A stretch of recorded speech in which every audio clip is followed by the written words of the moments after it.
Hi guys, Enda here from TrendSpotter. This is a tutorial video on how to use the TrendSpotter Scalp indicator that we have here, okay?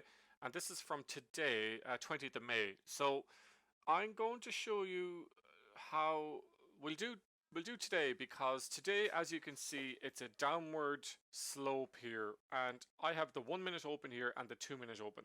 Now, I use a blended time frames. I use 1 minute and I use 2 minutes. And the reason I do that is quite simple.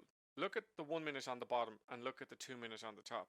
The 1 minute has much more entries in it. You can see there's 1, 2, 3, 4, 5, 6, 7, 8, 9, 10, 11, 12, 13, 14, 15. And if you were to take all 15 of these, you'd be down. Okay, you wouldn't make any money because a lot of false entries here, false breakouts, right? And that's the problem with the 1 minute time frame.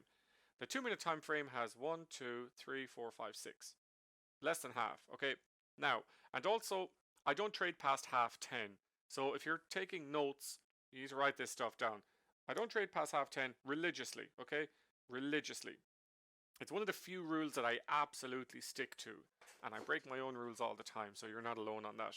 Okay, now, how do you blend time frames? It's quite simple. When the way TrendSpotter works is when you see a red background, you're in short territory. When you see a green background, you're in long territory. Okay, your risk management is up to you whether you want to scalp 50 cent, 20 cent, or $1, which is what we aim for, kind of as $1.50 stop loss. And it'll vary from stock to stock as well. This isn't just Roku; it's any stock this will apply to. So what you're looking for is you're watching the 1 minute because the 1 minute's faster, so it'll give off the signal first. And what you're looking for here is, as you can see here, 9:37. I'll make these just bigger, okay? 9:37, you see a short signal, and it's short. Now, you could, if you were using the 1 minute, you'd take that, you'd win, then you'd lose this, then you'd win this, then you'd lose that, then you might win a little bit there. So what I do is this 1 minute candle here is built into this 2 minute one, but the 2 minutes not telling you to go short yet. So what happens is you go short when this tells you to go short, then the next candle loads and the background here changes to red. Now this short symbol at this time on the first background change is ideal, but not 100% necessary, and I'll show you why in a minute. So when this goes short here, you're still going down, right? And the VWAP is great. Sorry, that white line is the VWAP, and this red and green line are EMA lines built into the system. The VWAP is not built into our system. I use it because it's institutional. And one last thing, that yellow dotted line there is yesterday's close. It's just a thing I have. Yesterday's close for me is an important line. You can see it hopping and breaking through it. Okay, so recap. You want to go short when you see the red background, but you're not ready to go in yet because you need confirmation. The confirmation is that when the 2 minute goes short, or the red background, you go short. So there's your short. Now, let's take a false breakout together, okay? So you see the buy here, and it's, and again, they're not always on the first. They can be on the second, but I wouldn't really take them on the third, well, on the fourth anyways. It's the move is kind of over. So it's the same to go long, but you're waiting for this to go green. So as this goes green here, you get in here. There's your entry. There we go. So you take a long position in here. But it's really off the 2. But anyways, it doesn't matter because it's the same height. 29 cent. False breakout.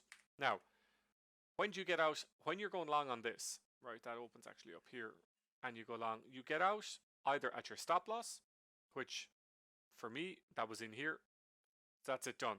Or if the 1 minute turns back red and you're gone long. Okay, whichever comes first, or your own risk management. Remember that, okay? If you have a tighter stop loss, or if you have $1 stop loss, that's up to you, okay? But when this red background changes color, sorry, from green to red, and you're green, so you're going long, and this goes red, you really need to be thinking about getting out of the trade, okay? Because the trend is reversing. Now, so you see a false breakout in here, that happens. Okay, now we're looking to go short again. So we're in the red background, but we're still green. And so here we go. There, short.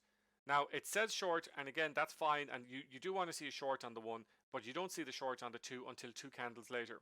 That's just because the 2 takes a while to catch up on. When it went long here, it has to cross it back over, but you can still go short up here on the 2 confirming. So in you go on the 2, and down you go for another $1, right? That's fine. Now here's what I really want to show you. So you see another buy signal here on the 1, right? So if you were just using the 1 minute, that would be a false breakout again. And now you're being disheartened because you're losing 50 cents at a time or whatever you're losing, and you're like, this system doesn't work. Now the magic of this is that that's where the 2 minute comes in. So you can see green here, and green here, but no green background here. That means you don't take it. Now that's very important. The reason we're using a blended time frame is to get less entries. When you get less entries, false breakouts even, but like, so for me, less entries equals less losses, because the ones that are valid are usually the ones that run. Okay, so you see 1, 2, 3 here, and you don't see any green here, you go short.